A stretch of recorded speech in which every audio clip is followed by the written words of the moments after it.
Is 21 psi on my stock GTI turbo equivalent to 21 psi on an upgraded turbo? This is a good That's a question. good one, and definitely not. Absolutely not. So, boost pressure in an engine is an interesting thing.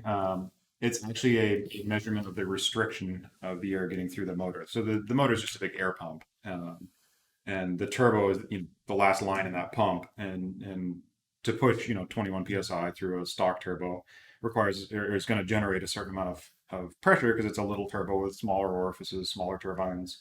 Um, so when you take that plug off the end of the motor, put a much bigger turbo there with a bigger orifice, bigger turbine, bigger housings, bigger everything. It's going to take a lot more pressure to get, or a lot more airflow to get to that 21 psi of pressure going through the motor again. So the yeah, the amount of back pressure in an exhaust manifold is a very substantial thing, Yeah. and it comes into play pretty dramatically on overall boost pressure. So I'll get a little bit more granular. So 21 psi on the stock turbo and 21 psi on a KO4 aren't going to be that different, right? They're going to be pretty Yeah, similar, right. Yeah, it depends how big we're right? talking here. But if you're talking about 21 psi on kind of a stock turbo or other turbos that are similar in size, the KO4 is a little bit bigger, but it's not a lot bigger. Now, if you're talking about 21 psi in say like a GT35R or a GT42 RS, absolutely not. Yeah. And so here's a good analogy, and here's where I really learned about this is we used to build.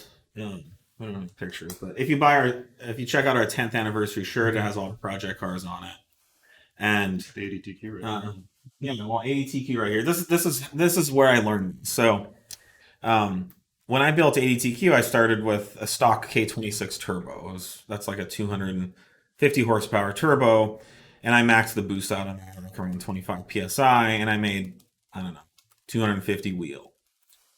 Over the years, I continued to put bigger and bigger turbos on that motor.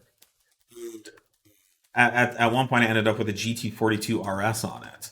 So I made like 250 wheel on a K26 at 25 psi, 25 psi on the GT42 RS, same motor, same basic everything. Power went from like 250 wheel to like 600 wheel, same boost pressure.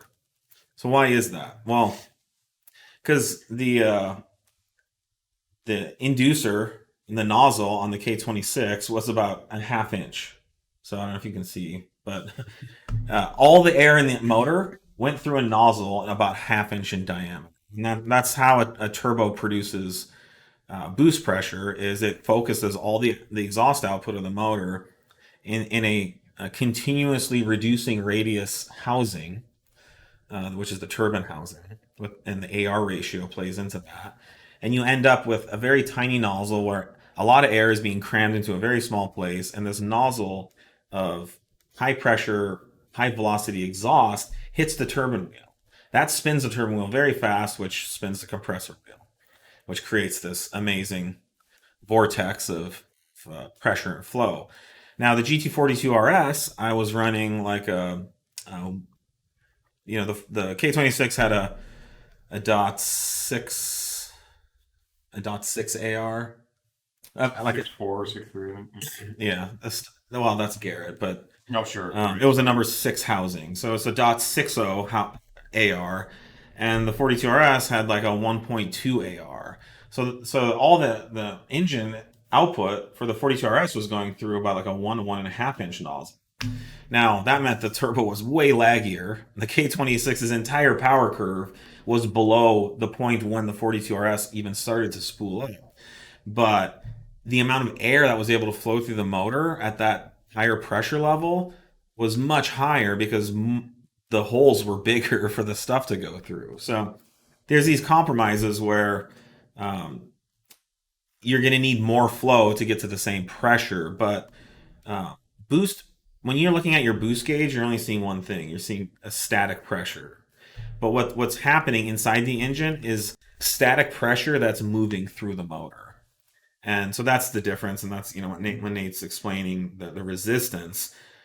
If you have that small AR, you're going to build 25 psi very easily. The static pressure will be the same, but the net flow of the pressurized air going through the system will be much lower than with a much bigger turbo. So I think this is an important thing to keep in mind. Boost pressure and flow are not the same between different turbos. But turbos that are very similar, it's the same. So you really have to go to a much bigger turbo to see that difference. Somebody replied the difference in 21 psi is efficiency and heat. That's a part of it, but it is not. No, it's the flow that explains the bulk of it. The efficiency is That would be is a part of it. to changing like Javad said within like the same family of turbo. If you're changing like a compressor wheel or you're changing some smaller aspects of it, but when you're going like a full paradigm shift of like orders of magnitude larger housings and orifices that play a way bigger part than some efficiency. So think about it this way: you have two pipes. You have one pipe that's 1 inch in diameter. You have one pipe that's 5 inches in diameter. You need to move water through both, and so you put 5 psi of water pressure in each pipe. Which pipe is going to flow more? Like if you're comparing 5 psi between a 1 inch pipe and a 1 1/4 inch pipe, the flow difference isn't going to be that big. But between a 1 inch and a 5 inch, it's going to be massive.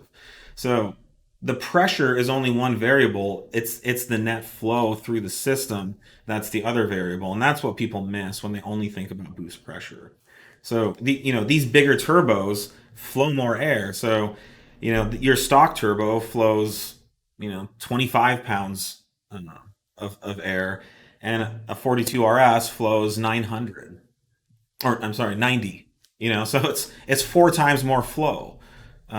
So if it's producing the same pressure, it has the ability to flow 4 times more air at that pressure, and that's where the big difference comes from.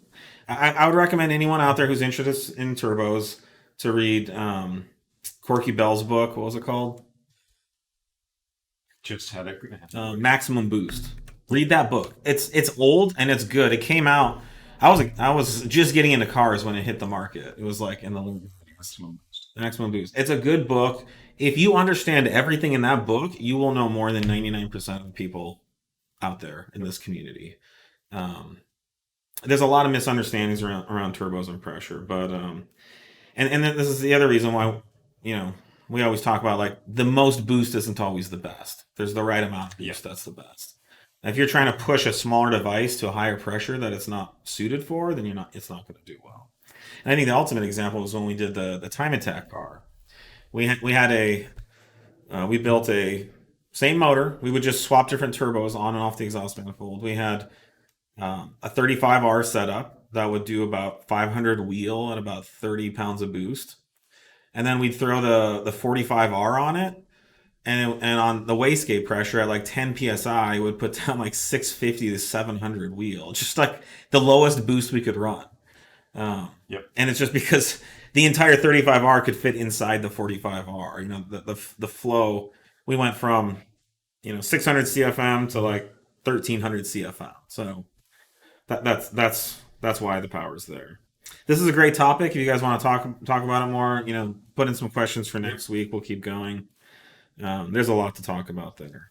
And this is a really tough concept, I think, for a lot of people to understand. And it's tough to explain it, too. It's really tough to explain. Trying my best. It's counterintuitive. It's like more boost is more power, but more boost is, again, the measurement of the restriction of the air getting through the motor. So it's a tough one. An exact corollary or analogy is the pipe analogy.